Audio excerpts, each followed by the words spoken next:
All right. And here we go. All right, welcome friends. So this is week 2. I know for some folks, you were not here last week. That's totally okay. If you haven't gotten the replay yet and you want it, please just shoot me an email. I'll throw my email in the chat box right now. So if you do want that recording from last week, we had a really awesome discussion just about like money stories and how we learned what we know about money and what do we want our relationship to money to be like. And so we walked through some specific questions. We also touched on some 4 other questions that I'll touch on very lightly as we start here today. But they're just really helpful when you're thinking about like, what is it I actually want to be doing in my business? Like kind of some of those more big picture ideas. So that's my email. So if you didn't get the recording from last week and you want to watch that, feel free to email me and just say, can you please send me the recording for week 1 and I'll send that over to you. And then if you need to leave early today, the recording for today will automatically go out to everyone who has been registered already for this session. And it'll come to you hopefully this week, assuming I don't have more sick children at home. All right, so today what we're doing, we're going to do a little bit of introductions. I always like to, even if we've all been here before and even if we know each other in some capacity, I find it just so helpful, especially for the rest of the group and when we're building community and building trust in these spaces and trying to do that in a really short span of time.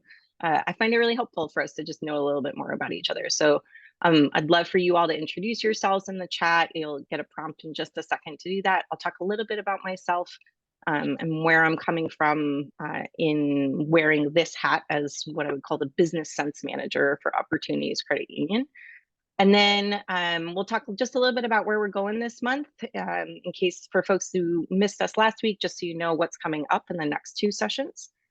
Then we're going to touch on 4 reports, 4 financial reports that you might want to make. And then I'm going to tell you that you're probably going to throw away 3 of them, and we're just going to focus on 1.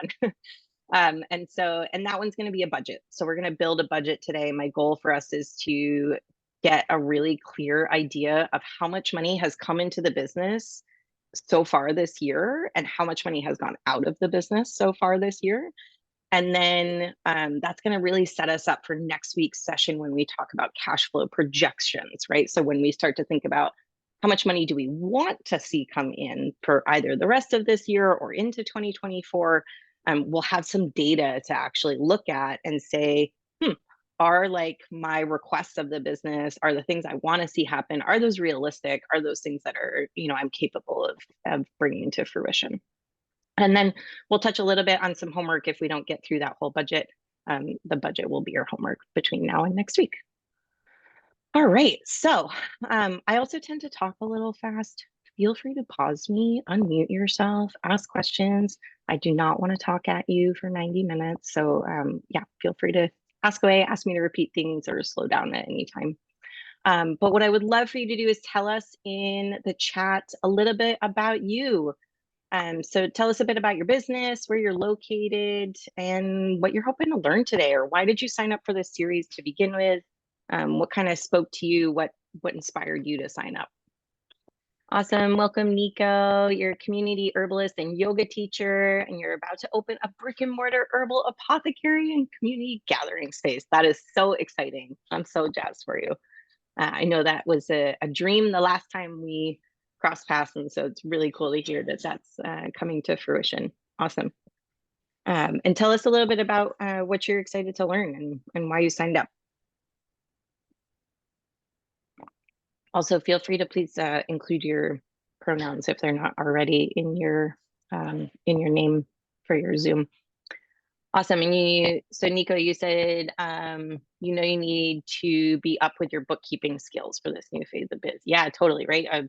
A brick and mortar is a little bit different than an online business. And we'll touch on that a little bit today as we go through the budget, trying to help folks kind of make the budget work for them versus like me prescribing a one size fits all approach for sure. Awesome. Who else do we have here today?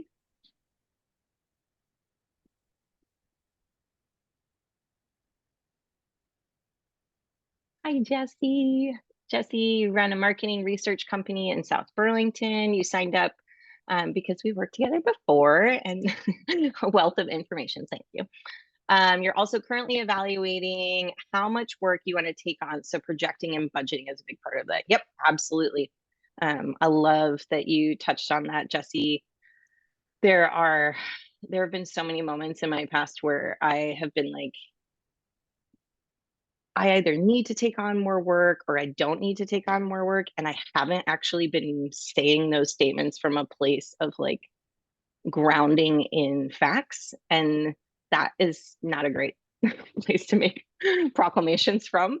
And so, yeah, just making sure that you're really clear on like, can I actually step back and work right now? Or how much do I have to push the gas pedal down right now? Versus just kind of, I think sometimes our gut instinct is absolutely right and really, really useful in business.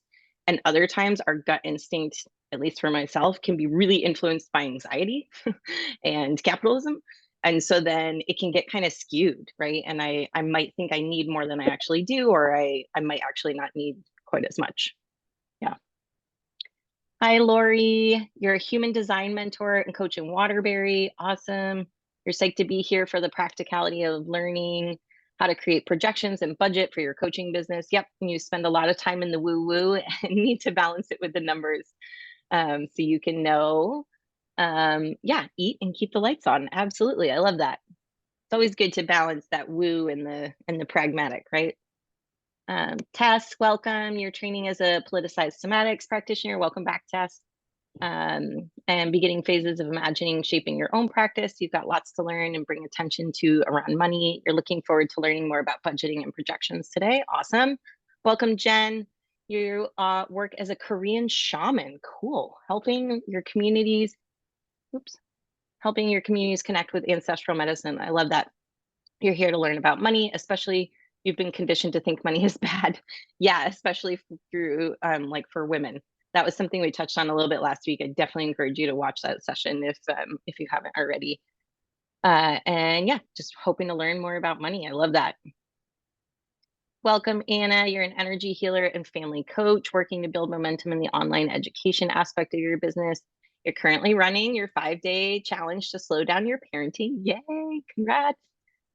Welcome, Leisha. You're the founder of Being Body Studio in Burlington's for somatic movement research, trauma healing, and community change. You're reviewing and listening, and you like working along with prompts that I give. Awesome. I love that it helps change the way you're thinking. That's so great. Welcome, Monica. You're in St. Louis. You're an acupuncturist, mostly work with folks one-on-one and sometimes host group classes virtually and in person. You currently run your own practice in your own space, and you're looking to grow into a bigger space with multiple rooms so you can bring on more practitioners. Awesome. I love that. You signed up for the class to get more familiar with bookkeeping and especially learn the skills that you may need for this future growth. Awesome. Thanks for sharing, Monica. And we'll, I don't have any slides specifically, but if you have questions around like, should I pay for QuickBooks and things like that? Like, feel free to prompt those questions and ask. We're not going to be using QuickBooks today. I brought exclusively free resources for us to use today. If you know me and you've worked with me at all, I try to get you as much free shit as humanly possible before you have to pay for anything. So we'll be working with free tools today, but we can definitely talk about that a little bit of like if paid tools make sense. Lauren, welcome. You own Arrowhead Lodge tap room and gathering space that serves local craft wine, beer, and cider, and you host unique events. You're looking forward to learning how to best utilize your reports to make decisions with confidence. I love that. Welcome, Molly. You are a consultancy that helps mostly nonprofits to build systems and culture to being more inclusive, engaging, and impactful. Oh, thank you. You said you love my thinking and business growing. And your business is growing to the point where you need financial processes to be more intentional rather than reactive. Ugh, that's such a good point. And we'll talk more about that. Welcome, Amy. You own a cutting board, small family business in South Burlington. Thank you. I'm so glad you've loved the webinars and the programs in the past. And yeah, it's always great to learn more about budgeting and what reports are and actually useful in everyday business. This is something I was thinking about a lot. So we ran, and feel free if you're still typing, keep going. I'm pretty good at managing both here. thank you so much for introducing yourselves. And hopefully it's also helpful to like just go through the process of like writing out what you do in a succinct small paragraph. I find like the more opportunities I can give folks to do that, they tend to really benefit from it. So it's awesome. And your point, Amy. Oh yeah, being actually useful. So I ran this series. This is the second time we've run Money Sense, and the first time I ran it was back in May, and I followed kind of like the traditional like rule book of what opportunities suggested on sharing in terms of financial reports, and I found like there are certain, and we'll get into the 4 reports. There are going to be moments, specifically if you're looking for financing, if you're looking for a small business loan, where you are absolutely going to need these 4 reports, and you're going to need them like done perfectly. And there are a lot of folks out there that can help you do them, which I'm happy to share their names as well. But for most of us, we don't actually need all 4 reports, and that's not actually what's going to be useful to us right this second. And so my hope is I've kind of like edited from last time to this time. My hope this time around is actually to focus on what's going to be the most useful to everyone. And then from there, if there are some extra things we need, some extra, kind of steps in our financial literacy, then we can add those on afterwards. So hopefully that resonates and that comes through in today's session. So welcome. My name's Emily. If we haven't met yet, I'm an anti-capitalist business coach. I run my own business out of the New North End in Burlington, Vermont. And then I also wear a couple different hats in our community. So I am the Business Sense Manager for Opportunities Credit Union, which is a really rad, awesome local credit union. We have a branch in Winooski as well as in Burlington. And we specifically focus on lending to folks who have either no experience with lending, poor or bad credit, or just have kind of like been left out of the financial conversation altogether. And so working with opportunities is really values aligned for me. And I love being able to offer all of this education for free to our community members. So feel free to ask me more about that and that hat that I wear.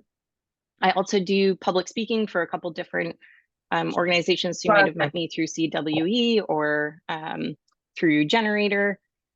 And hold on, I'm just gonna mute one of us. There we go.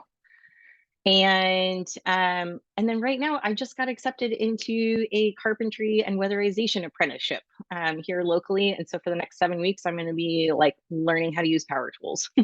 So just to point out that, our interests are constantly changing, our businesses are constantly evolving, and I love helping folks make space for that. And so if that's you, you're in the right place. So last week, for folks that were here last week, feel free to let us know in the chat, if you've been thinking about these questions, if these questions influenced how you were kind of operating in your business last week. I know every time I check in with them, they influence me.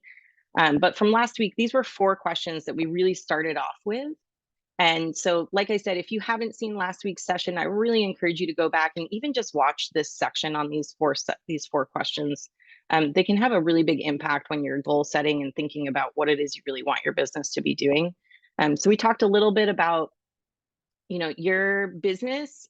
Yeah, absolutely, Jen. I'll happy to. I said it in the beginning, but I'll say it again.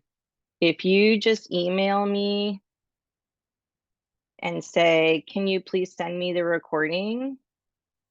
I will email it right over to you. So it's emily@emilyely.com, and then I can send you the recording right over.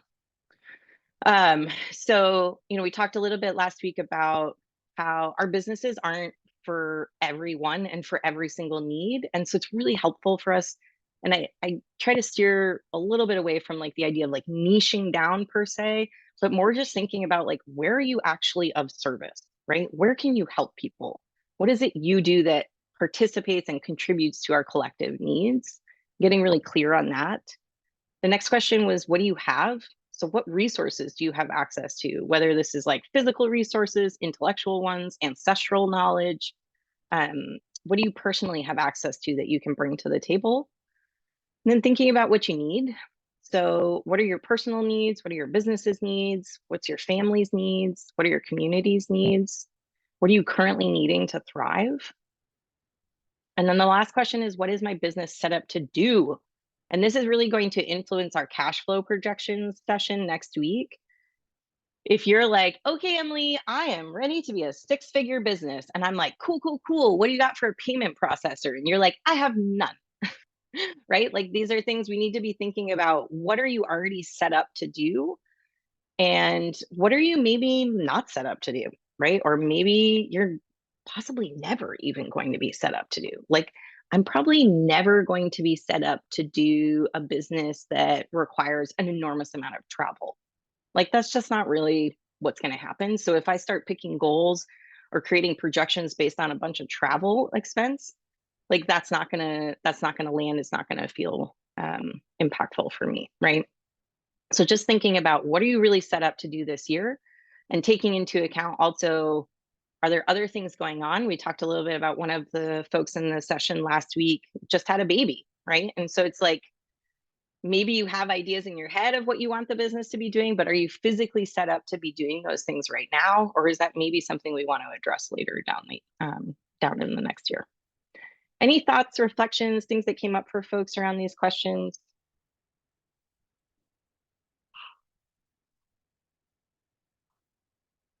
You can feel free to unmute yourself too. You don't have to type if you don't want to.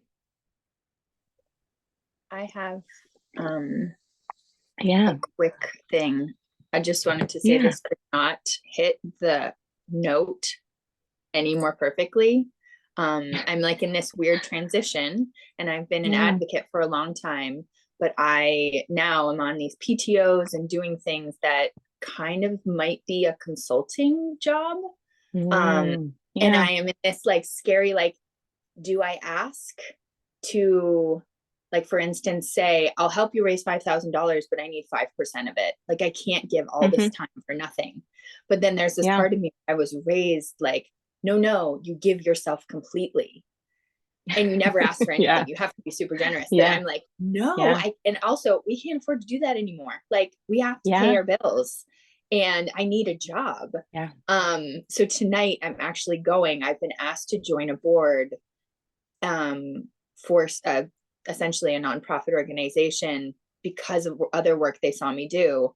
And I'm like trying to work up the strength, courage, whatever, to say, I'll help you raise the money, but I need to be paid for my time, and I need like 5% of whatever you earn. And is that even legal? Like, I don't know, these things, because I also have no actual, I don't have a degree in this. I don't have, any experience with fundraising other than my own business, which kind of was run as a nonprofit, even though it shouldn't have, as far as me ever getting paid. So I am like very dialed into this today. We'll see what happens. I think, and like part of what you said, that struck for me was like, this fourth question of like, what is my business set up to do this year? It's also like, what is my family capable of doing this year, right? Like, you're telling me your family is no longer capable of existing with you not earning a living, right? Like, you need to be making money. And so I think, again, kind of coming back to like, what is it you need? What are you capable of doing right now? And those answers are pretty clear, right? And so now we need to start building out that strategy and those action plans around those needs. And I think it's just, sometimes we forget to start here. And so then when we are asking for that 5%, or we are trying to step into spaces we haven't existed before, we can feel like there's a lack of solid ground underneath us, and we can waver in those requests and those demands. And I think when we start here with like getting a really clear kind of inventory of like, where am I best suited to serve? What do I have access to right now? What do I need? And what am I set up to do? Right? When I have those answers, when I go out and make requests or make demands, I feel a hell of a lot more confident in doing it, right? Because I've sat with these questions, I've sat with these ideas. And then I can come from a place of like, I'm not just making this up, right? I'm not just like flinging out this 5%. Like, I actually have the data behind that 5% of like what that 5% is going to do. Totally. Molly, you said many nonprofits have bylaws that prohibit paying board members, which is lame and hopefully changing, but you can definitely ask to work with them as a consultant. Yeah, I love it. Okay, so just kind of a little quick recap of for folks that missed us last week. We worked a lot on those money stories. Some of them are already, I can hear them already coming out in the conversation today, which is great. And we can keep touching on those and figuring out, like, how did you learn that women shouldn't charge for things, and how did you learn that you should always be giving everything away for free? And like, feel free to keep bringing those conversations to the table, because they don't just simply evaporate. And it's good for us to keep checking in on them. Today we'll talk about these financial reports. We'll spend a bunch of time with our budget. Next week we're going to talk about cash flow projections. Excuse me. And essentially what this means, if you're like, I don't even know what that is, essentially what I want for you is, I don't want October, November to December's, the amount of money you're going to make. I do not want that to be a surprise. And I do not want that to be a complete unknown, right? I want those things. I want you to be able to at least project the next 3 months of what you think is going to be coming in. And then after looking at those numbers, if you're like, oh shit, that's like not good, that's not enough money, I want you to be able to influence that, right? And so next week we'll work on that actual projection. So I'm going to ask you to project at least 3 months out. If you want to project 6, or you feel like you have confident enough, at this point in my business, I can pretty much project the next year. If that's you, great, we can do that. And then we're going to have a conversation around, are we happy with that projection, right? Do we need to influence that projection? And if so, how do we want to influence that? What do we want to do? And then our last week, this is one of my favorite lessons, and this is on how to pay yourself. So I won't ask you to expose yourself yet, but in week 4, I'm going to ask you, are you currently paying yourself, right? Have you paid yourself in the past? How do you know how much to pay yourself? Again, are we kind of like relying on that like gut feeling of like, ooh, I think I could pay myself $2,000 this month?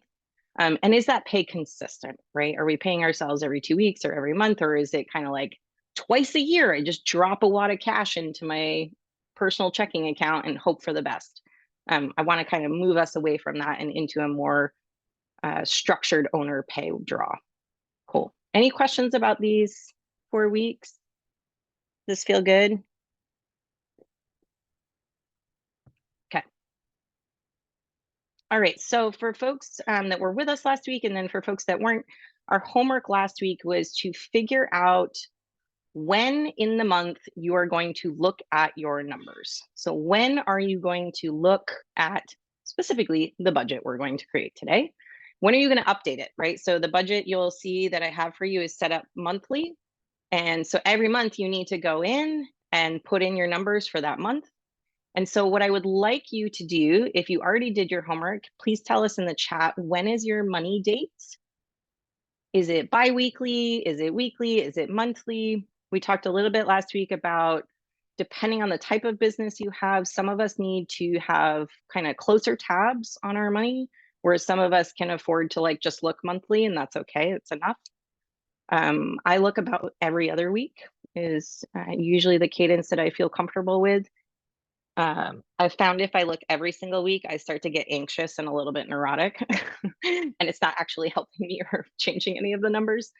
But I'd love to hear in the chat. Okay, perfect. Anna, you said the 15th and the last day of the month. Lori, the last Friday of the month. Great. And then the other thing we talked about, excuse me, with this money date is, I'd really like to know, where are you going to do it? Like physically where? And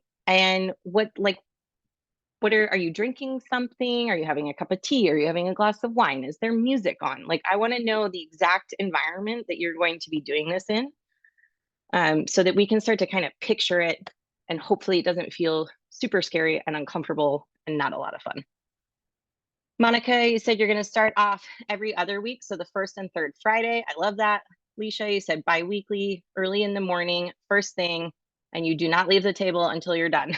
You did it yesterday and it felt great and kind of special. I love that. That's amazing. Anna, you're going to do it in bed with a hot cup of coffee. I love it.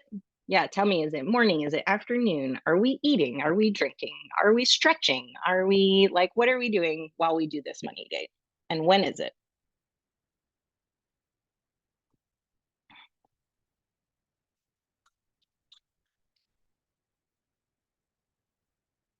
I will also say simply writing things down, like telling the group, increases the likelihood that you're going to do it by 42%. So please, even if you're like, I'm not 100% sure this is the day I can commit to, like throw something in the chat, tell us something, kind of make that statement for yourself.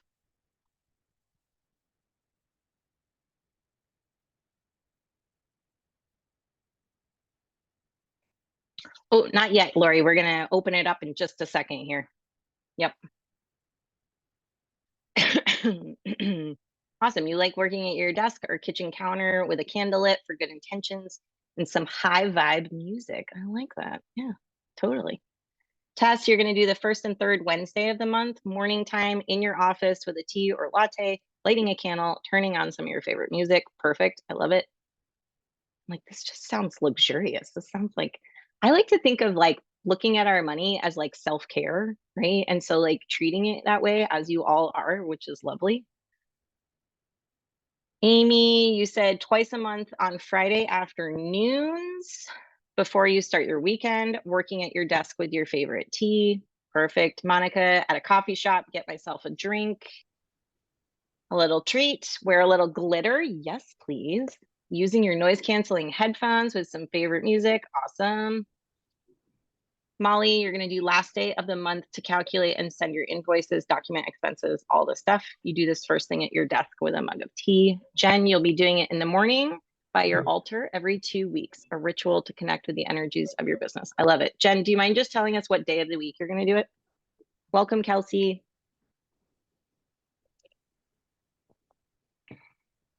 And I really encourage you to like do a vibe check the first time you do it. Because you might find like, ooh, actually Friday was not a great day for me. I prefer to do Monday, or I prefer afternoons, or whatever. So just make sure you're awesome. The 1st and the 15th. Great, Jen. So just do a little vibe check. Like, it's okay if my biggest suggestion is like, if you find you're like, okay, I get to the date, the calendar invite pops up, you're like, oh, okay, it's time for me to do my money date, and you feel like either an enormous amount of resistance or you push yourself through it and you're like, that sucked, I hated that. Try not to just like throw the whole idea out, and instead let's see if we can shift the time of day, shift it to a different day, shift the environment you're in, bring a friend in, right? Like ask someone to do this with you. See if you can like play with it a little bit and make it more yours and make it feel a little bit more comfortable before we were like, ugh, no, this isn't going to work at all. Okay, awesome. All right, so we're going to dive. How am I doing? I'm good. All right, we're going to dive into the 4 financial documents you might want to make.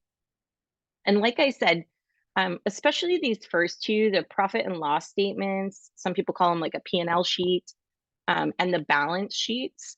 These are 2 documents that if you do decide that you need either a small business loan or you're looking for investors in any capacity in the business, these are 2 documents that you're absolutely going to need.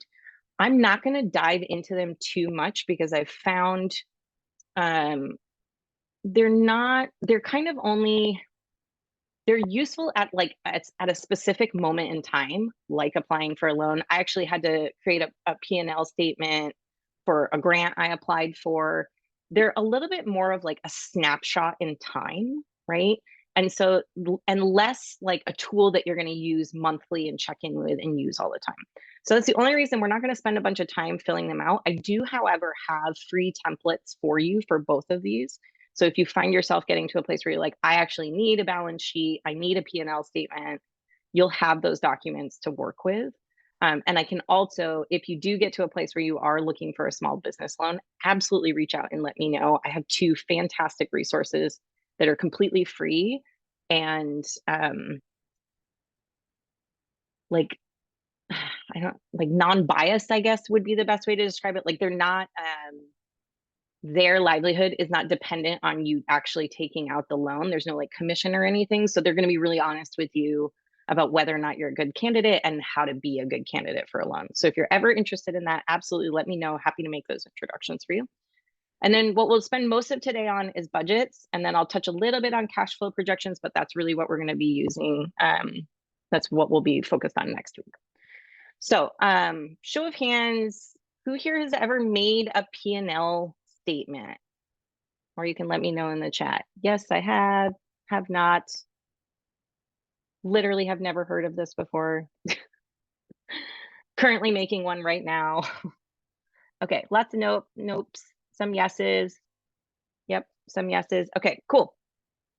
So a P&L statement, sometimes this is referred also as like an income statement. You might see someone request it as. And so what this really does is it's going to summarize your revenue. So like the money coming in, right? And then it'll look at your costs and your expenses. And I'm not going to dig too much into the difference between costs and expenses right now, but you will see them in one of the reports that I give you.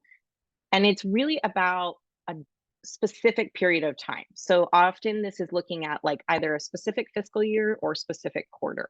So when I did, I applied for a grant, they were like, we want to know, they wanted to know year to date, exactly how much money had come in and what all of my costs and expenses were. And they wanted that itemized, right? Because they wanted to see, am I a good candidate for this grant?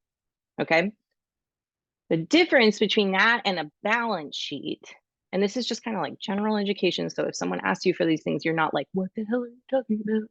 The difference between the P&L and a balance sheet is the balance sheet is actually going to show how much your company is worth. Okay. And so this is like if you have, let's say you're an ice cream maker and you have a $15,000 ice cream machine, right? That is a piece of equity, a piece of worth. That's going to go in your balance sheet. That's not going to be part of a P&L statement, right? Because that's not part of your revenue. Maybe if it's if you're paying off a loan on that ice cream machine, that would go in one of your costs, right?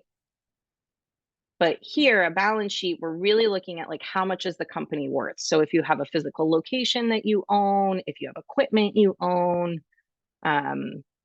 for my online business owners, this would be like your computer, right? Your computer would be a piece of like a piece of equipment that you own. If you have any like stocks or things like that, that would be there. Does this make sense? The difference between the P&L and a balance sheet? Any questions here? Good. Does it make sense why a bank like might ask for both of those? I have a quick question, Emily. First, I want to say I love this. This is the second time I'm taking this series. And like the more I hear these words and they like sink into my brain, the more I feel like confident, like just that I'm like, oh, it's not a brand new word to me. I don't feel like totally lost. But my question here for the balance sheet is, what about intellectual property, right? As an online business that's kind of selling intellectual property, that doesn't, you can't really put a dollar value to that. Unfortunately, right? You can't, and a bank won't. And so that's where it gets a little bit tricky. I actually had a really wonderful conversation. And again, this is where it's super helpful if you are ever interested in like, even just remotely curious in taking out a small business loan, speaking to either one of the lenders at Opportunities Credit Union, or there's another guy named Ben at, I'm terrible with the acronyms. It's like VCOL or something. It's the Vermont Community Loan Foundation. Yeah, VCLF. Ben is amazing. He can walk you through this. So essentially, like if you are an online business owner and you own like, or you're a consultant, or right, like essentially what you're selling is your intellectual property. It's like the shit in your head, your lived experience. That's what you're selling. That does not have a physical, like financial number attached to it, unfortunately. And so in those instances, when you are asking for a loan, in my experience, you just have to have that much more compelling of an argument of why you're capable of paying the loan off, right? Because what the bank is looking at is like, oh, you don't have any physical equity. You don't have equipment we could like take back if you don't pay the loan. We don't have, You don't have like a physical location that we could use as an asset. So that just means that your argument for what you're going to do with the loan just needs to be that much stronger. And these folks at Opportunity and Ben at Vermont Community Loan, they're really, really good at helping you build that argument and have a really strong like strategy to share. Yeah, absolutely. I know I work with a lot of online business owners and a lot of like consultants and coaches and stuff, and they're like, is there ever a time for me to take a loan? Like, how does this work? And essentially, like, the best way to know is like if the loan will allow you to increase making money or cut your costs, right? Those are the two instances in which a loan is going to be useful to you and you're a good applicant for a loan. What isn't a good applicant or isn't a good applicant, personally, I think we all like deserve to just have money, but it's fine. But what would make it not so much a good applicant is if you were like, I am unable to pay payroll and I have no strategy to fix that, right? Like, so loans are not great for if you just need a Band-Aid. That's not a great use for a loan, because what's going to happen is you're going to get that money and you don't have any way to pay it back, right? Like, you didn't shift anything in the business to be able to pay the loan back. Does that make sense? So we want to be able to we want the loan to be coming in to influence either how much money we're making or decrease the cost it is for us to run business. Okay, hopefully that makes sense. Feel free to interrupt me again if it's if you need more clarification or if you have more questions. Okay, so a budget, which is what we're going to work on today, is an outline of your business's expectations, often for the upcoming financial period, right? Awesome, Leisha. I'm so glad to know this is helpful. And usually we're looking at a budget in the span of a year, most often. And it's kind of like, what I like a little bit about it is it's a summary of your goals in a way, right? Like, so you're thinking about like, what do I really want to be doing with the business? We're reflecting on those 4 questions we went over in the beginning, right? And then we're going to compare our business's actuals to that budget, right? So we're going to set out, we're going to say, I really want to make this much, in January, February, and March, and these are the expenses I have. And then at the end of those January, February, March, we're looking back and we're like, how close was I to that estimate, right? How close was I to that budget? Did I come in within like, a certain percentage of what I set out to do? Does that make sense? You probably have a good idea of budgets when it comes to your personal household. We want the same exact thing for our business. And I would just be curious, like, show of hands, let me know in the chat. Do you do your personal budget in your household, or does someone else, like a partner, or is there no budget whatsoever? Are y'all just like flying by the seat of your pants in your house? Because some of us are, and that's okay. Nico, you do the budget? Yep. Amy, you do?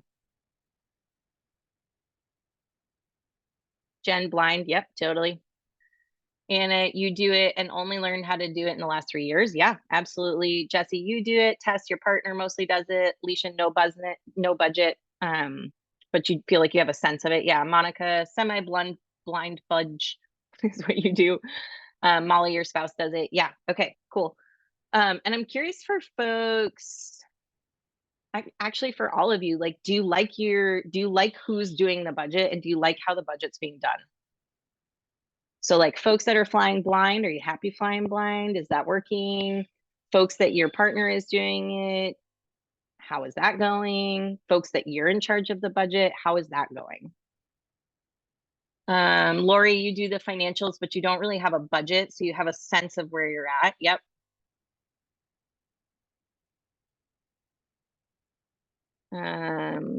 Okay. Is it Marique? Wait, why is it not sticking? I hear in my head. It's because you're trying to read it. Yeah. It's not phonetic in the English language. Can you say it again? Picture the J-E like a Y-A.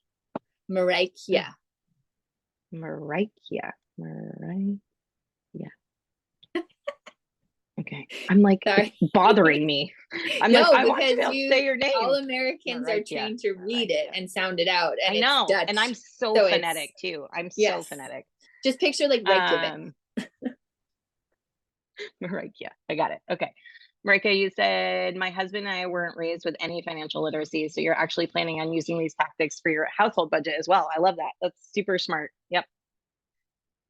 Tess, nope, you want to be in more reciprocity and shared holding of the budget. Absolutely, Tess. This was I was like kind of leading with my question a little bit. I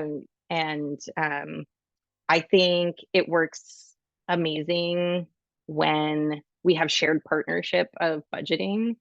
For most of our relationship, my partner has done our budget, and it caused so much friction every time the budget had to get done, because then it was like, you're the one spending the money, or like, you're the one not aware of how much money is in there. And then it creates these weird power dynamics where I'm like, do we have money? Can I go spend this thing?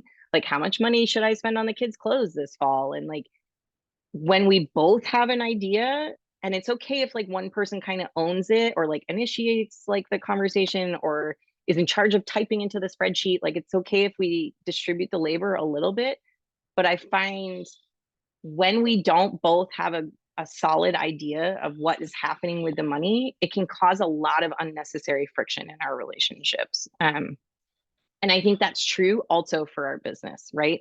So if we don't have a clear understanding of where the money is in the business, it can also create friction within the business, right? And we're like kind of either beating ourselves up, feeling like, God, why don't you have a better handle on this? Like, why don't you actually know how much money is in there? And or we can feel almost kind of like angry towards our business sometimes of like, why isn't this working? And like, why doesn't my business make more money? Lauren, you said I manage all of our finances, business and personal, and you enjoy it mostly, but would love to let go of it a bit. Absolutely. Yeah. Lori, you said I did finally load Rocket Money onto your husband's phone. It doesn't tell the whole story, but it's better than having nothing. Yeah, I love that. Amy, you said a lot of pressure being the one in charge too. Yes, right. So like, it's helpful if we can find ways to like not have these power dynamics, right, in our relationship, and instead kind of come to this from on the same page. Okay, and then the last report here is the cash flow projections we talked about a little bit, and we'll dive more heavily into this next session. But I think it can be easy to assume that if your business is working well today, it's going to work well tomorrow. And on the flip side, I know a lot of business owners that have this like doom gloom feeling in their head of like, yeah, it's working today, but who knows? It could all implode on itself within 24 hours. And I'm like, really? Man, that's intense. Like, are you sure that could happen? And so this is where our cash flow projections are helpful, monitoring how much cash is coming in and going out, knowing how to run periodic cash flow projections. It will really help you with future money troubles. But I also think it just helps like ease your anxiety, right? Like we don't have to be so anxious all the time.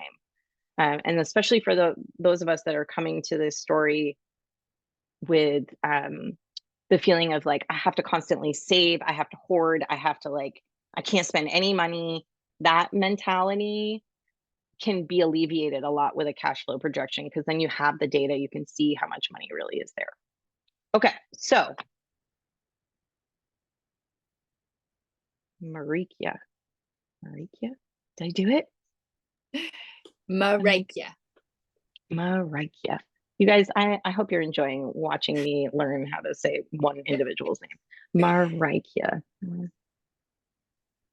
Just so you know, Emily, this has been my whole life and everybody does this. It's totally kind of the norm. Like, I can do this. Thank you for being patient with me. I really appreciate it. Okay, so let's look at some fun stuff.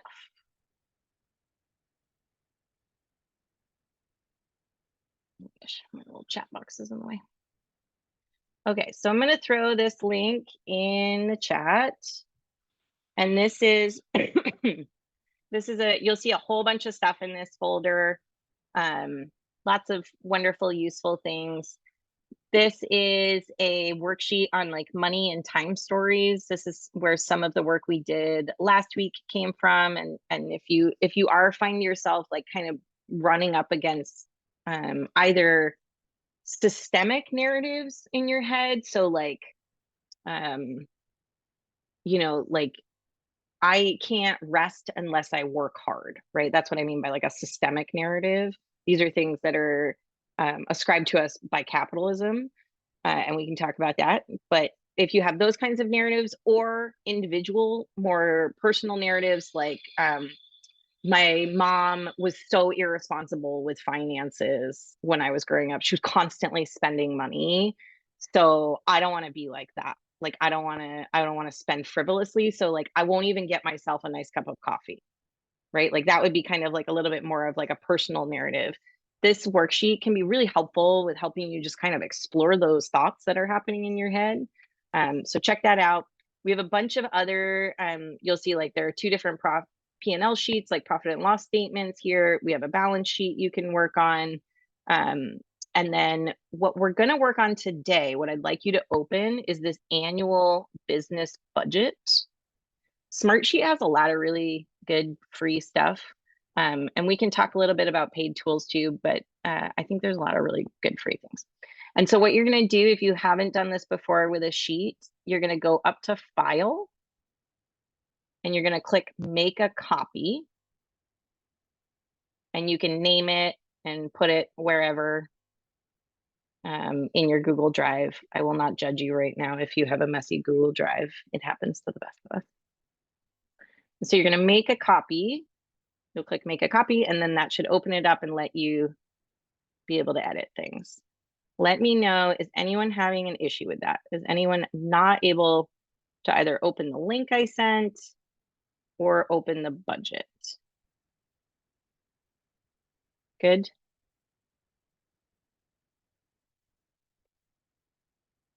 Okay.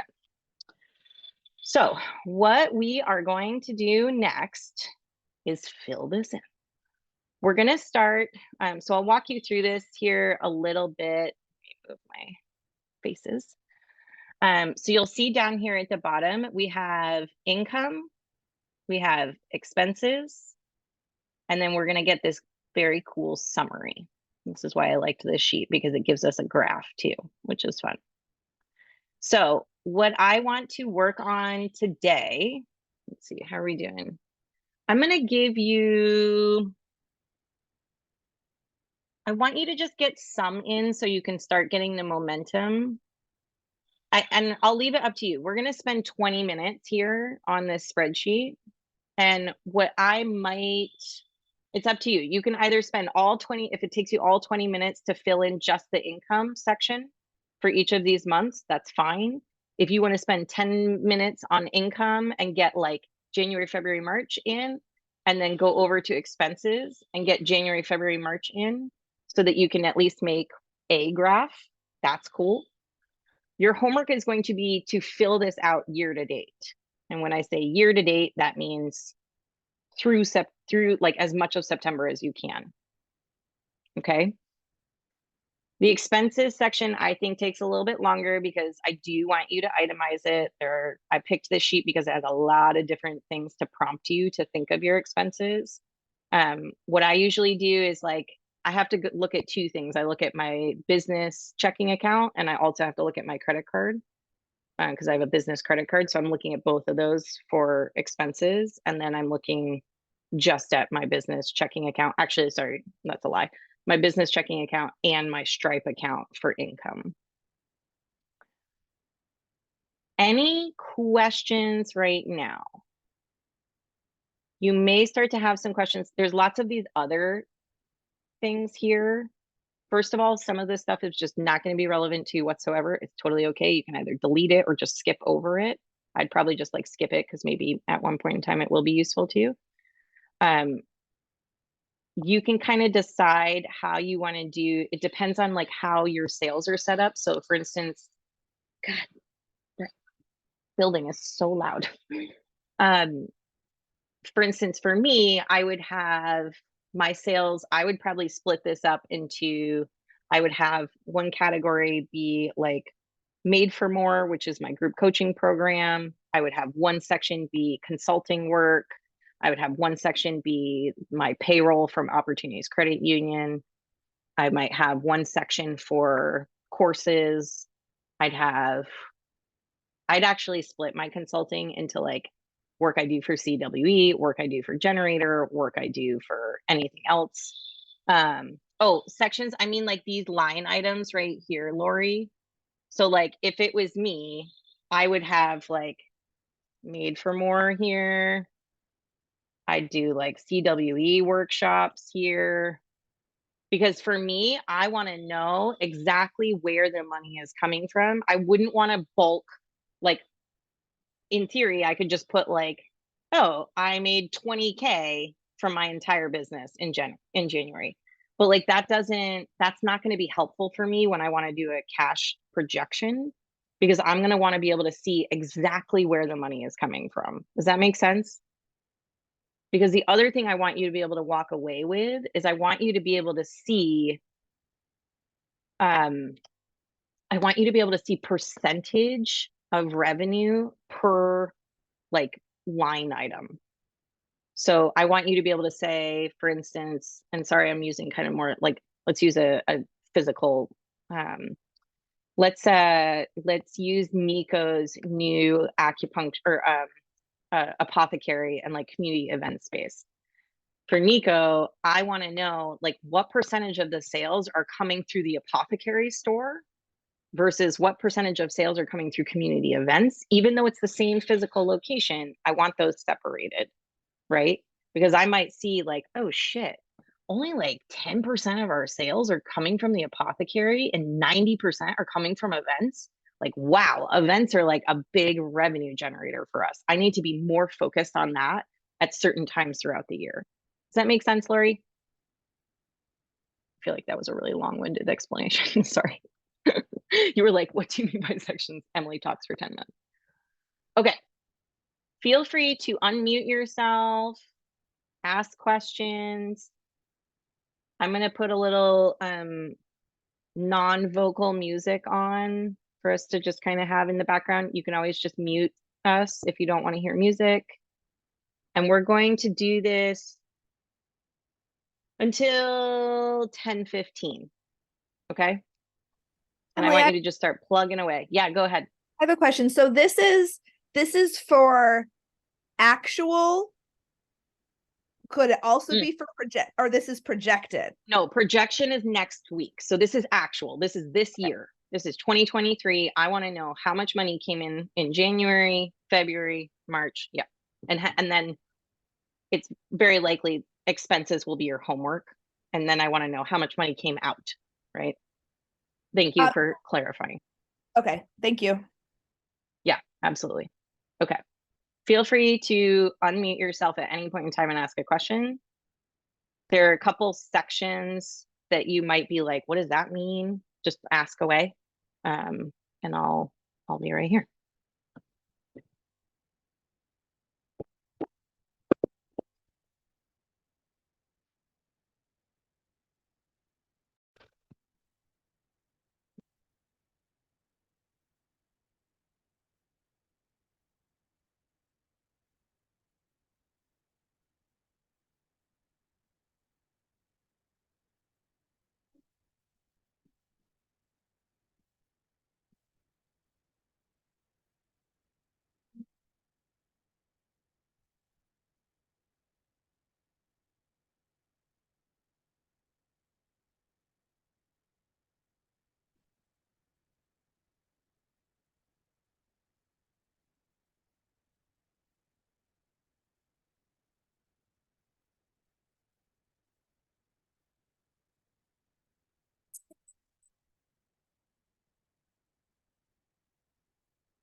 Hey, Emily, I have a quick question.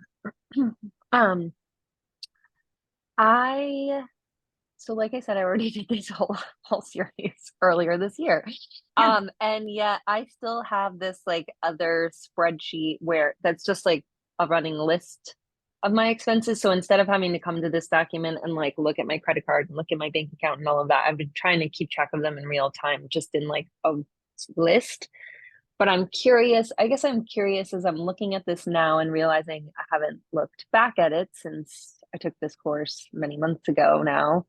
um should I be using this budget sheet just in, instead of having to do the work twice? Is this the Yeah. place where I should just be entering everything on a regular basis? Yeah. So my hope after like reflecting on the last series, my hope is like you would just use this sheet. And in terms of like expenses, what I would probably do, as you and I have similar businesses, what I would do is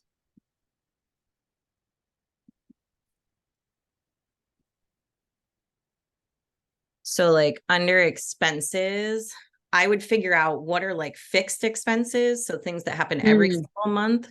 And so for instance, like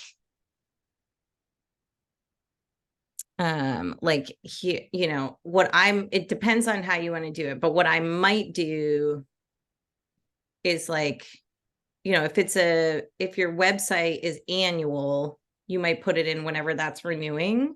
yeah. Could also distribute it across monthly if that feels more useful to you, to see like how much you need per month to be making it. It's again, this is more like what's going to be useful, how is it going to impact your cash flow projections, because I find it valuable to know I do almost exclusively annual subscriptions because you save money. And for the most part, like I'm not going anywhere, right? Like there's, Right. a few things may change, but so, and I want to know when those annual renewals are coming because they're more expensive than like a monthly payment, right? And so I might want to make sure, and we'll talk about this next week a little bit, but like you're either the months that are more expensive, we either want to match that with an increase in cash flow, or we want to make sure we're making up for it with an increase in cash flow either the next month or the next quarter, right? And so like it's okay if it goes like this throughout the year. We just want to know that that's purposeful, and or we want to be able to like match expense to revenue. Mm-hmm. That makes me super curious because that is exactly like I had one of those. I think it was like my email domain Mm-hmm. or whatever fee was this month, and that one's not super expensive, but it was kind of that moment where I was like, oh, I have like more expenses this month Yeah. than I did last month. And so it could be really curious to look at it over the year, but I also expect that I'm going to have those kinds of dips and valleys. I mean, and peaks. Yeah. And And peaks. definite peaks. What you could also do is like you could just copy this sheet here, and you could Yeah.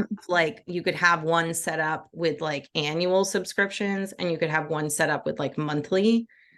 Because I think where the monthly is useful is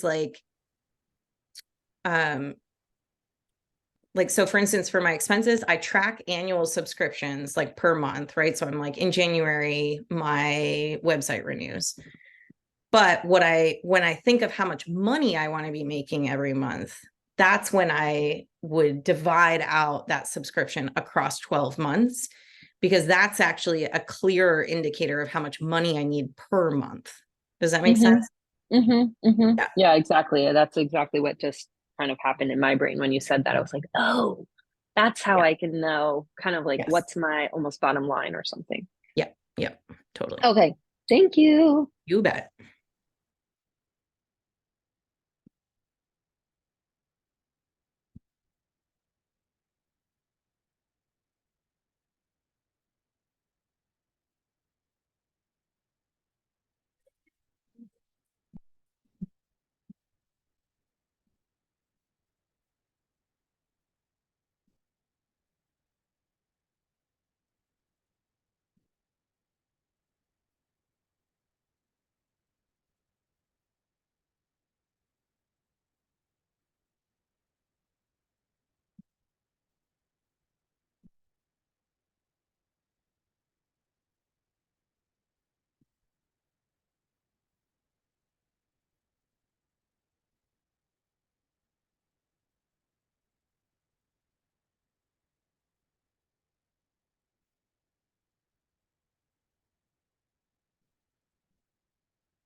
Okay, I have another quick question because I'm looking at how I did it earlier. And so I was looking at, for instance, and as an expense line, I have an expense line for advertising. And in January, I pushed out some ads on Google. Mhm. Do you, it, I was charged by Meta Platforms and Google like several times throughout January. Do I have each of those as a separate line? Because what I did before was like added them all up into one line. I would probably just add them all up into one line because Okay. I don't think it would influence any decisions to have them separated. Okay. Thank you. Yeah.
Emily, can I ask you a quick question?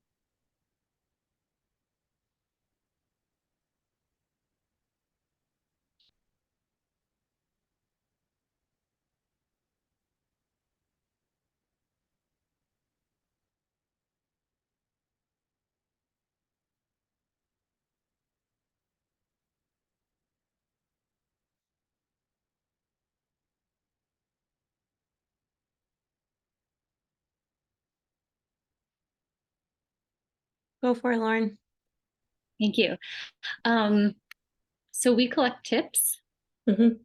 and I'm wondering, so when we collect them, but they just go into our pool, if you will, unless we have our employee Emma working, so then she takes those tips. Mhm. Should I separate? So I'm thinking like tips as one line in sales, and then Mhm. expenses. Do I do Mhm. tips for Emma and then Mhm. remaining as separate, or just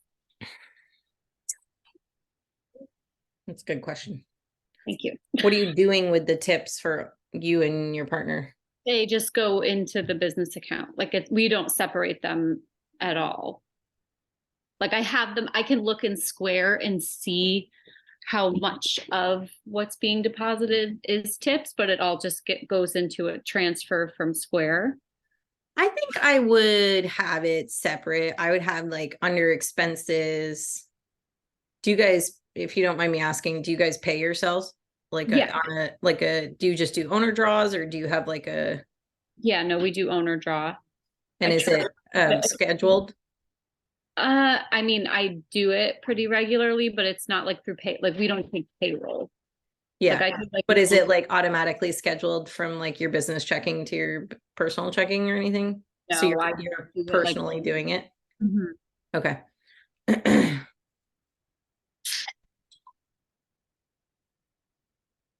I just don't want you counting the tips twice as your expenses. Right. Because Yeah. if you're, Yeah, it's just so funky with, I have it as like a category in income. And then I could take, because I use QuickBooks, so I have it Yeah. written out where like our employee, how much like she takes in tips. So I could see the remainder, like it would just, but it's not actually an expense because we don't pay all of them out. Hee hee. let's see, under expenses, okay.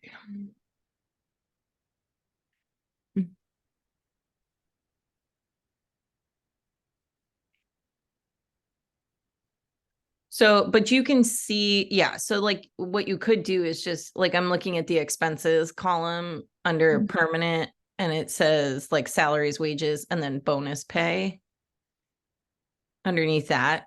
Mhm. What you could do is like have the salaries, wages that you pay the two of you.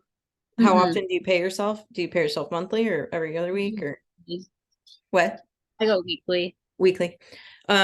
You could have that, and like, I guess it's, to me, I'm just wondering, like, is it worth separating it out? Like, is it worth your time to separate it out? Does it matter? Like, is it going to influence any decisions for you knowing tips versus what you're paying yourself? Yeah. The only thing I can think of is like if it would help us decide when we can hire someone else, because like how much are the tips actually like us, or That's like a good point. could those be? Yep. I like that. That makes sense to me. So I do think it would be good to separate them out then. Yeah. Okay. So then you just have to like subtract each month of like how much of this was like tips, so that you does that make sense? Like, I don't want you counting the expense twice. Right. Yeah, that Yeah. makes sense. The other question I have is Yeah. sometimes people pay in cash and sometimes that doesn't And sometimes that cash goes into my I put pocket. it in my pocket. Yeah. I don't think it's like enough that it's going to make a huge change in this, but and that's the only part that's not categorized. So maybe I do have it written out like how much I've actually kept. Mm-hmm. So I wonder if that's just another income line. It's just like cash. Yeah, I think that's fine. Yeah. Okay. All right. Yeah. I just had to talk that out. I hadn't thought of that option until I said it out loud. Okay. Thank you. Perfect. I love it. Okay. I'm going to bring us back together, and I'd love to just check in. How'd that go? How far did you get? What came up? Did anything feel hard? Did anything feel surprising? Did you learn anything about your numbers?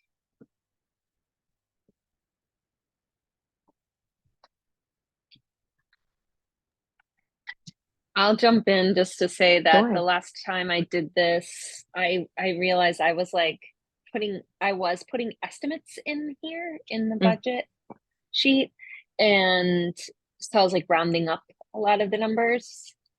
So I just went through and like fixed it to make it actually down to the penny. Yeah, that's good. And that's really helping me because it's changed kind of how things are filtering through. It also changes, I would say, like, we know when we're rounding up, we know when we're being generous with ourselves, and like that can also kind of mess with our confidence. Like for instance, if I know I'm not putting actuals, then when I go to make a decision based off that data, I'm like, well, but I wasn't like totally putting the actual numbers. So am I really where I should be? Right? Like it kind of fucks with our confidence level when we go to make a decision. Lori, yes. Lori, would you like to speak a little bit to that stomach feeling? Oh, just like that kind of oh shit feeling of having to put how much I'm actually like, you know, spending versus bringing in, and just feeling like how to you know, how to generate the income the way I'd like to be, especially more consistently. Yeah, totally. Thanks for sharing. I'm curious, like show of hands, or feel free to unmute yourself or put it in the chat. How many folks were surprised? How do I want to ask this? How many folks were like, oh, my expenses are not good. Like my expenses are the issue, versus how many folks were like, ooh, my income is not good. Like the income was the issue. Oh, and then how many folks were like both, like the expenses suck and the income sucks, and like we just need to fix all these things. I'm just curious, like where y'all are at. Is it more kind of, man, I didn't realize I was spending so much money, or I didn't realize I made so little money, or both of these aren't really working? Anna, you need more income. Yep. One thing that's really interesting is the whole year. Like my husband loves music and has subscriptions, but I don't think he's realizing that he's paying $1,500 a year for Sirius Radio and $1,500 a year for this other radio station. And it's like, how much time are you actually listening to it in your car on your drive home? So it's really beautiful to see like the end of year total. Because like we first started and got together, he was like, oh yeah, I go to bowling, it's only like whatever a week. And I was like, okay, so you're spending 2 beers, $12, you're spending $1,500 a year on bowling. And he was like, what? No, I'm not. Like, honey, yeah, you are. You're like, those weekly and monthly things add up. Yeah, they do. And he's not a numbers person at all. So this is beautiful to see it written down and have it all neat and orderly. Thank you. Yeah, absolutely. Monica, you said you feel like both could shift. Yeah, do you want to share, Monica? Do you want to tell us a little bit about that? Yeah, just that I feel like there's possibility for both of them. Yeah, I see where like I could maybe cut back on some expenses, but also I'm definitely like looking at increasing my income. Yeah. Do you mind sharing any like expenses in particular that you're like, ooh, maybe that could be reevaluated? Yeah. There's nothing like really obvious that stands out. So it'll be more like I don't know, more like nitpicking at it, but I think that the figuring out a way to assess like the herbal products that I'm selling, like when I like get some, like when I order more, and then like how often they're going out, and that balance is something I could look at. Yeah, cool. I love it. Molly, go for it. Hey, yeah, I have a question. So I have a bunch of tools that I just have sort of made, like spreadsheets for myself, and I'm sort of trying to figure out how to integrate them so that they're more connected and helpful. And so I keep, my expenses are very low because I have a home office and my consulting. I don't invest in marketing or anything. But so I do have an expense sheet where I track all my expenses from like books I order, you know, all the tiny stuff. And I'm sort of trying to figure out, using this budget template, how I link it to that sort of more itemized expense list. And I wonder, is there a template that helps do that, or like it doesn't make sense for me to manually like calculate all of them and then put in, you know, what I'm spending on office supplies versus travel. Yeah. Right? Or is that think like it's like investing whatever's in software that does that? Yeah, I mean, I can also share, I can ask my partner. We were using like this is the first time the last 2 months we've used like a paid software, and we were really, really happy with it. It is a little expensive. It's like $15 a month. And like that was a little higher than what I wanted for just like something tracking. What I like about it is it pulls our bank account, our credit card statements, and it itemizes everything for us. And so we just go in and we're like, oh, we spent this much on eating out. We spent this much on books. We spent this much on childcare. Like, and that ease was really nice to like have something categorized for us. I would say like sometimes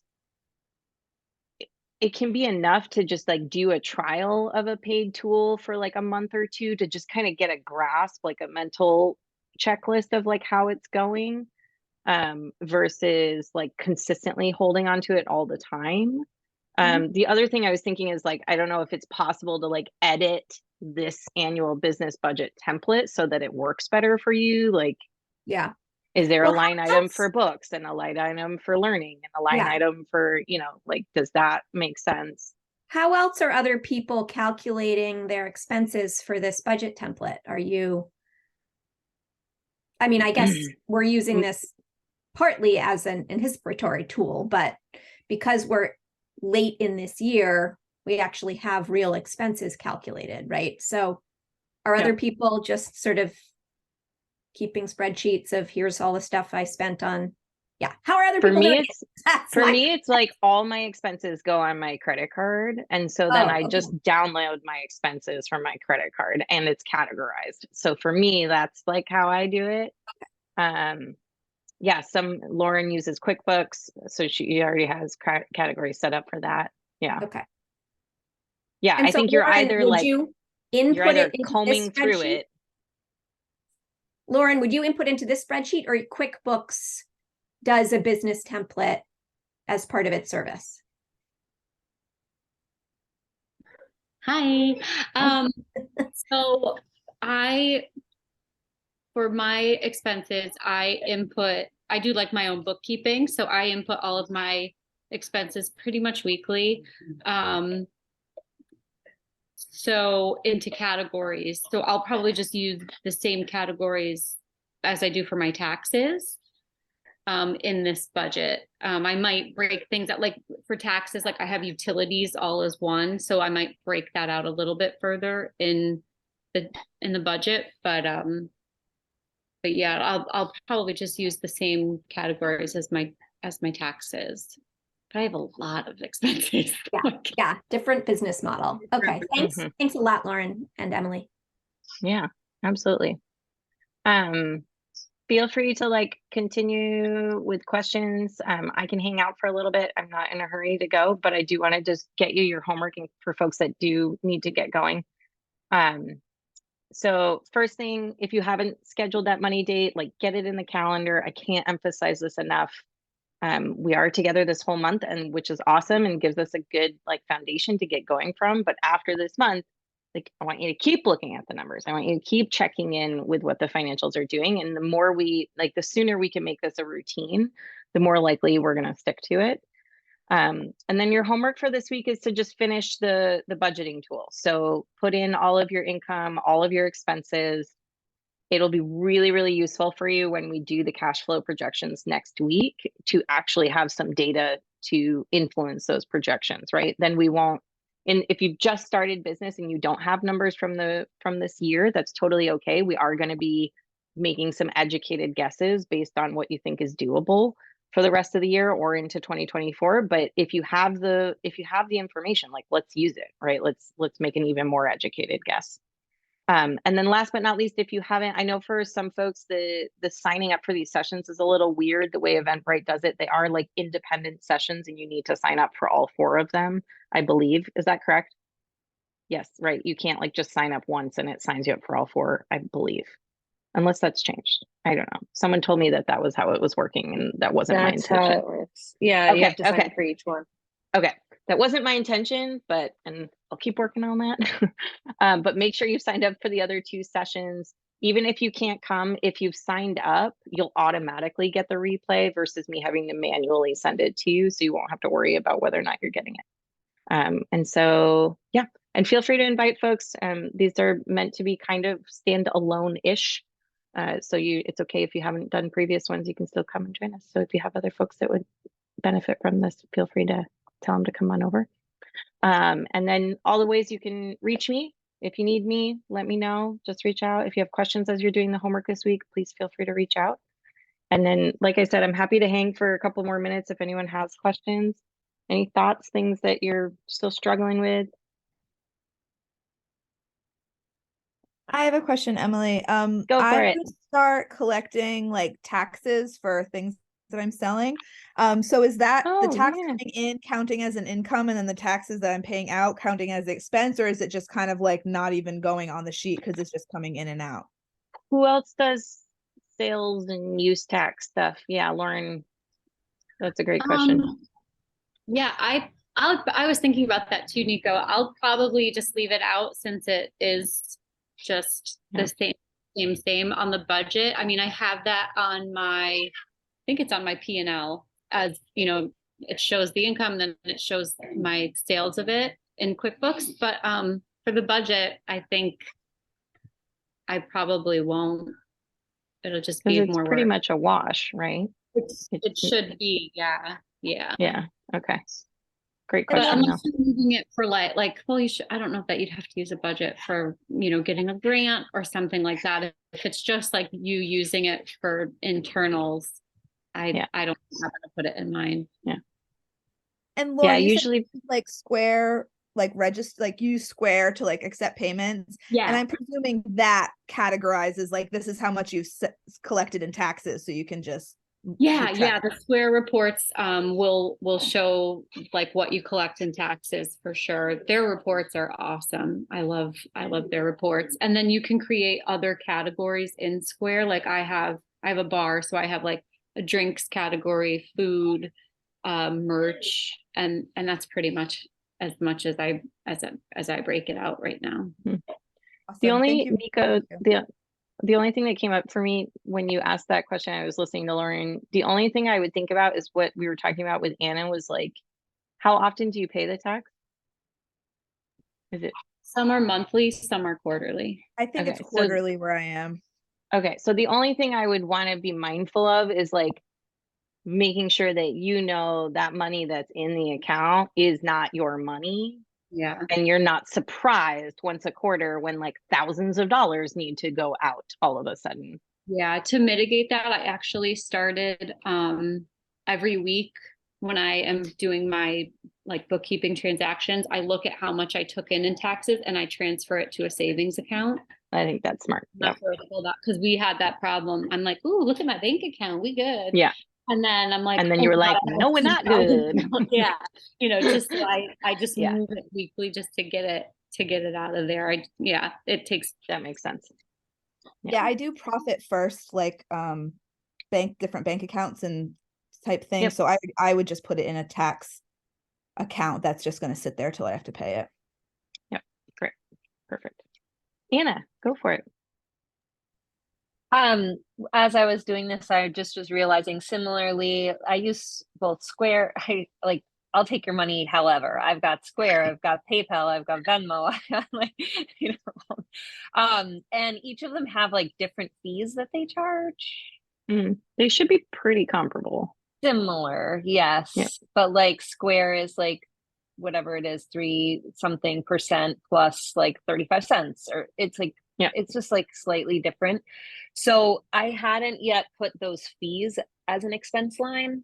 So I think I already know the answer to this, but like I was just trying to figure out like kind of similarly, like, do I just put in my income, like what actually comes into my bank account, or do I say what I charged fully for the thing and then put the fee in expenses? It's kind of up to you. I personally just track net profit. I don't track gross profit. So like when I'm looking, so like similarly, I use Stripe to process a lot of payments. And although I'm encouraging more and more people to just pay me with a check, I'm like, why don't you just pay me with a check and I don't have to pay any of this money to a processing fee. But so when I'm looking at Stripe, when I'm doing, my income, you can separate like gross profit from net profit, and I'm just looking at net profit. Okay. And that way I don't have to really worry about the fees. What about to the point of like what you need for completing the end of the year taxes, and do those fees count as like expenses you can deduct? Do you ever track I would that? assume so. That's a good question. I just send my stuff to my accountant like from Stripe, so I don't actually I haven't experienced that. So but I would assume that those would be expenses. Yeah. And I see other people I guess nodding. that's a good point. I think I did send them the report from Square last year. But like I said, there's so many different, I don't know, I guess I don't know exactly how that all comes. Is there a reason you're using so many different payment processors? Because I built my business over time. And so like at first I was just seeing people in person, and then I was like cash check, and then I got Square so I could take a credit card. And then I built the online business just recently, and like obviously processing payments online, it's a little easier to use PayPal.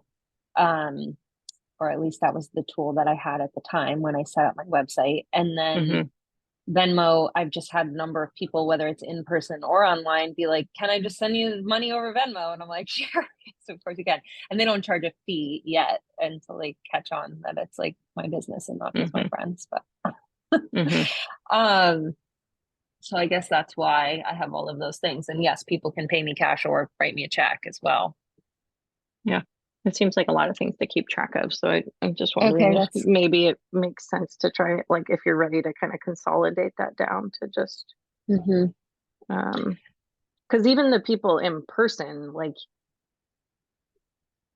I think of my physical therapist, and she like types my credit card into her payment processor, which I don't know if you could do that. I mean, she could just like send me, Square is pretty expensive. Like from what I've heard from other folks, like it's a pretty pricey tool.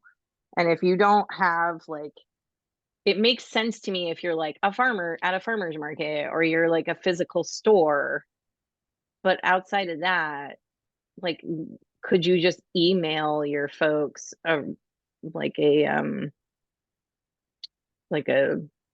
an invoice from Stripe or PayPal or whatever, and like get rid of Square? I've been meaning to look into Stripe since the last time I took this course, because you mentioned it then too, and it might be like I love Stripe. Easier. I love Stripe because PayPal's just annoying, asking for people to like always make an account, and a lot of people don't want to do that. Yeah. And I really like the payment links. The new payment links feature in Stripe is so easy. And then like all my Kajabi stuff is set up to Stripe. All of my what was the other thing that's set up to Stripe? And like I can send invoices from there too. So if I need to send thank you, Lauren. If I need to send like an invoice for a consulting project, I can send it from there. But now I mostly suggest folks just pay me a check for consulting.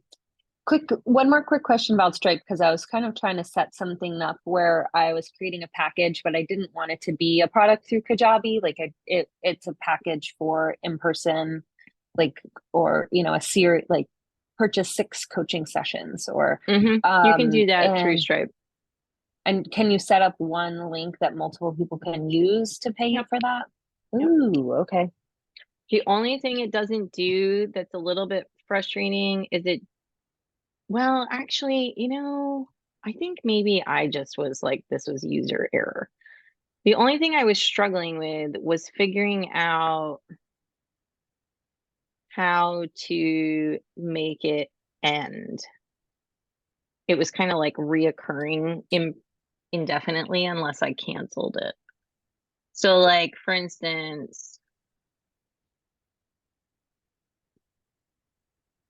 let's see, where are my? Can you maximize that screen size? Mhm. Thank you. Yeah. So for instance, like, you can do these one-time payments. Like for instance, when I have someone do like a VSAC grant to work with me, sometimes they still owe a little bit after the VSAC grant. So I can make a payment link for that. So this is just like a one-time, they just owed $237. That was the remainder of their balance versus like this. Sorry, hold on, let me move your faces. Come on.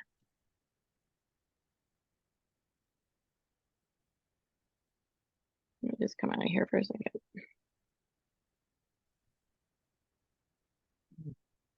Versus this is like if you wanted to work one-on-one, it's going to bill you $650 a month, and it's going to be a reoccurring. The only thing I was struggling with was, maybe we can like, How to have the reoccurring have an end date kind of thing. yeah, and maybe I just like didn't.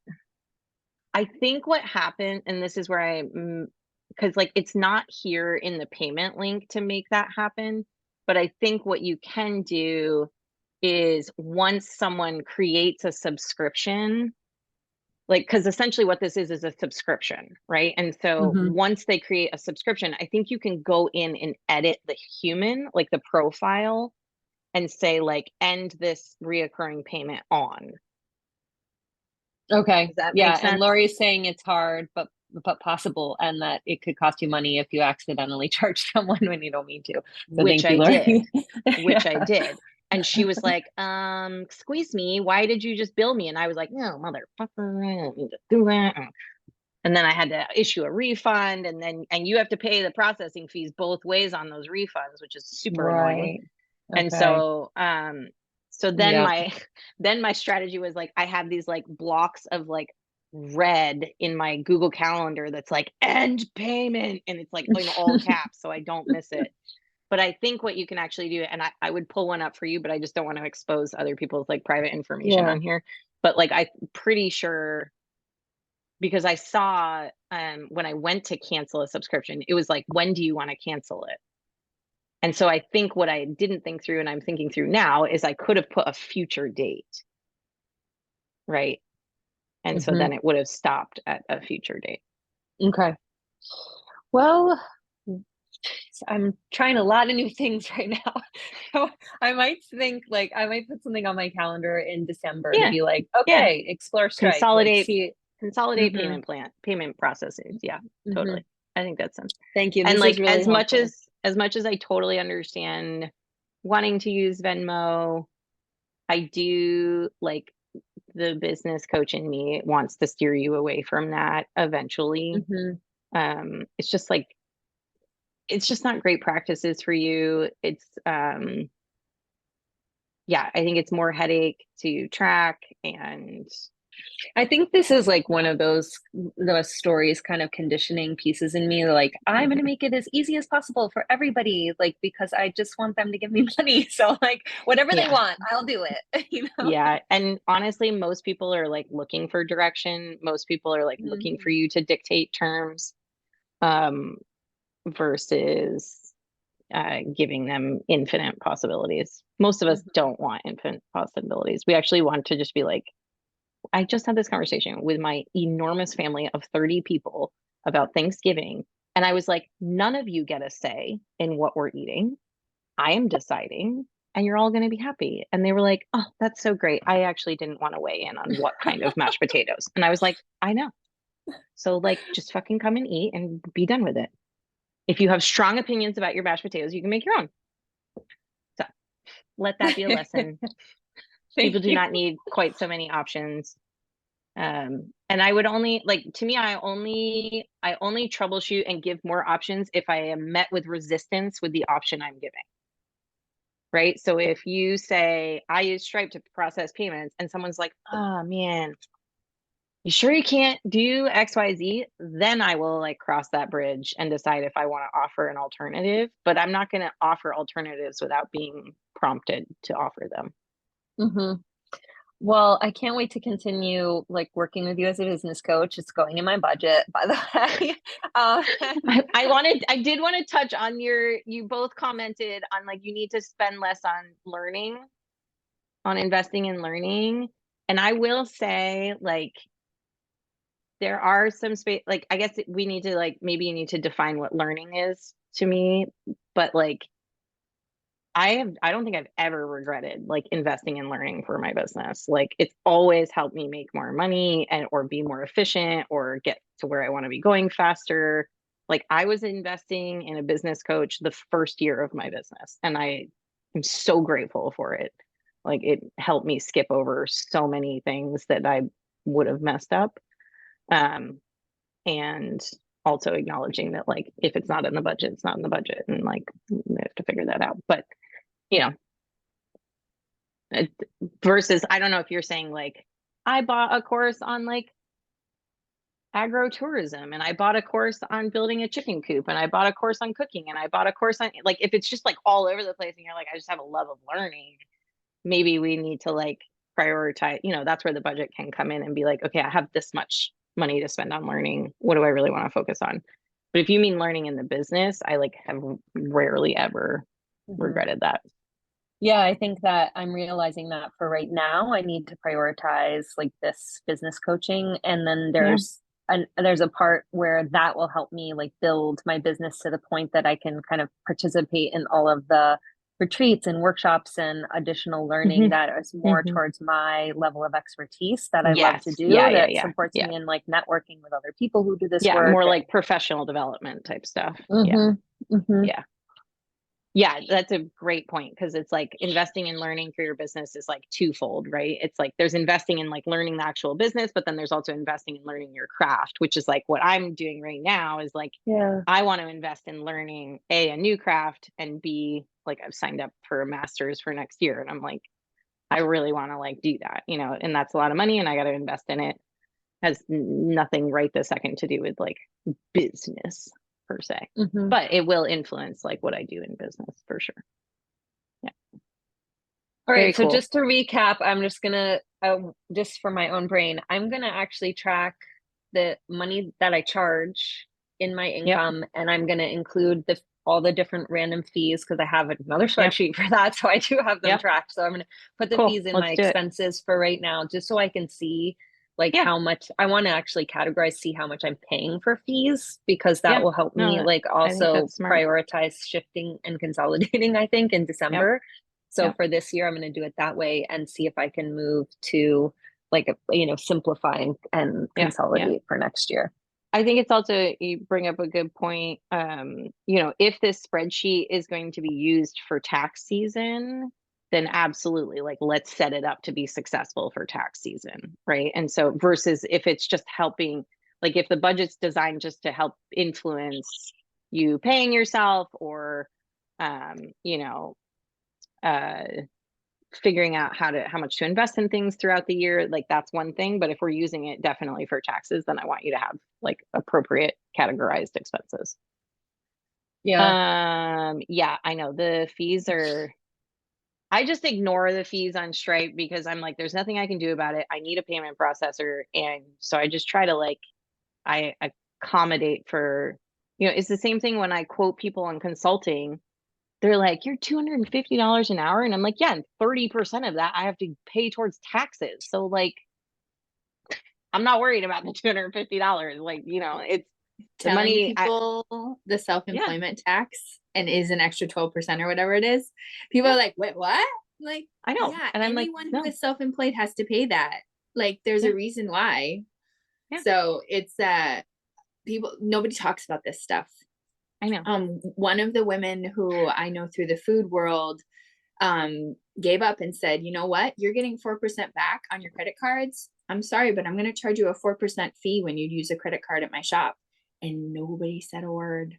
And I've seen multiple places do that now because all of these credit cards are like, hey, you get a return. And yet all these small businesses are also paying a fee. So I think we all need to just say these things out loud. No, I've started just like sending invoices being like, you can mail, like not even offering a payment link. I'm like, you can mail a check to PO box, blah, blah, blah. And like, no one has said a single thing. Like nobody's been like, oh, I can't do this online. And I'm like, there are certain things that I'm like, Most it's banks like the have ease auto is bill fine. pay. It takes 2 seconds to set up a new payment through your, you know, bank. Yeah. And it sends a check automatically. So like it is It's not a big easy. deal.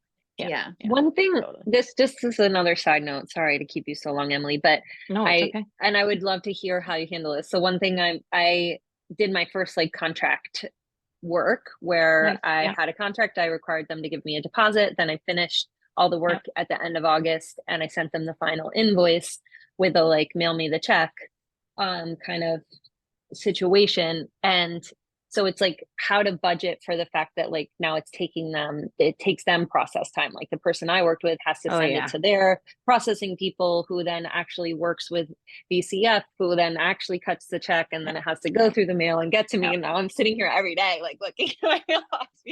I was really counting on that check at the end of August, and now here we are like almost mid-September, and I don't know when it's going to get here. Yeah. So like couple of thoughts on that. That happened to me actually. I think it was like last month or the month before. I was genuinely worried the check had gotten lost. And so I like had to email the woman and be like, it's been 30 days, just checking. And she was so annoyed with me. And I was just like, I wasn't trying to like be pesky. I just like, this is thousands of dollars and it's in the mail somewhere. And so I would just like to make sure it's coming this way in the mail. And anyway, so I can totally relate. It's stressful. What I now do is like because like, for instance, when I work with CWE, dude, their turnaround is 60 days. It's so long. And I'm like, so I now kind of, when I think about income, and this is more like just like mental stuff that I'm holding in my head, I now think of a lot of consulting stuff as like, if I book a project, I think in quarters. And so I'm like, I will make X amount of money in this quarter, right? Like I'm going to make $8,000 in Q1. It might be at the end of Q1, it might be in the middle, it might be throughout Q1. And so I'm less kind of mentally attached to a specific like day, week, or month, and more I'm looking at like in a quarter. That tends to ease a little bit of anxiety for me. And then also I'm able to like make better decisions. Like for instance, we had this huge tax bill that just came up that was a complete and utter surprise for us. And my partner was like, and it was funny because it was actually not my fault, which was amazing because normally it's the small business owner's fault, right? Like not the guy who works for corporate for the last 10 years. But like they fucked up and his withholdings got skewed and we didn't catch it in time and now we owe a lot of money. And so my partner was like, can you like, because we got to pay it. The interest on taxes is insane. Like if we pay this tax bill over the next year, we will pay an extra $2,500 in interest. And so we were like, absolutely not. Like we're not paying that interest. So we're scrambling, trying to figure out like how much money can I actually pull from my business checking account to pay to like wipe away this tax bill. And I had to do the same thing of like, okay, this much money is going to come in Q4. This much money is going to come in of Q1 of 2024. Like, I think we can swing 3,000 right now, and then we'll reevaluate come January and see where we're at then. But like, I'm not looking at a monthly view. I'm looking much more at like a quarterly view because the consulting work is it's a little trickier that way. I don't know. Jesse, can I throw you on the spot? Do you have anything to add to that? Jesse gets paid like this exclusively. Hi, I'm here. Yeah. I'm going to be totally honest. I caught part of that. That's okay.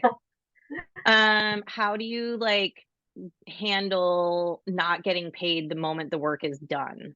Oh my gosh. Yes. Yes, definitely something we navigate a lot. I mean, I build that into my projections. Mhm. So, I do look at, and I know you talked about this a little bit, but look at cash basis, what do I actually expect to come in each month as opposed to when was it invoiced? Mhm. And our terms vary a little bit by client. Most of them are 30 days, but I have a client that's as far out as 90 days. So I just have to take that into account looking ahead. But then I also try to make use of a lot of the tools I use QuickBooks. So setting up automatic reminders, sending things out that way. So when people do go over their terms, we have mechanisms to remind them of that. Yeah. Yeah. So I think it's mostly just kind of planning for slightly longer windows versus, you know, planning for a specific, like it's not a reoccurring payment like in Stripe, right? Right. Yeah, exactly. Yeah. The other thing I've thought of, depending on like what, and this is useful, the last thing I'll say, and then I gotta hop because I'm hungry. But the other thing I've kind of worked on, it depends on what your split is of like how much consulting work versus how much like reoccurring payments you have. But what can be really nice if this is a split that makes sense is like getting to a place where your reoccurring payments alone cover the cost of running business. And then your consulting projects are almost in a way like bonuses throughout the year. That's how I used to run my business. Now I've kind of flipped and I'm doing a lot more consulting and less reoccurring payments. But that can work too if you're like, you know, can I get to a place where like one-on-one coaching and my courses alone cover the cost of running business? And then all the consulting stuff I do is kind of like bonused on top of that. Yeah. All right, my dears. This was so awesome. Thanks so much for your time. And replay will come out this week. You've got your homework assignments. Reach out if you have any questions in the meantime. And then I'll see you next week for cash projection. Yay. Bye.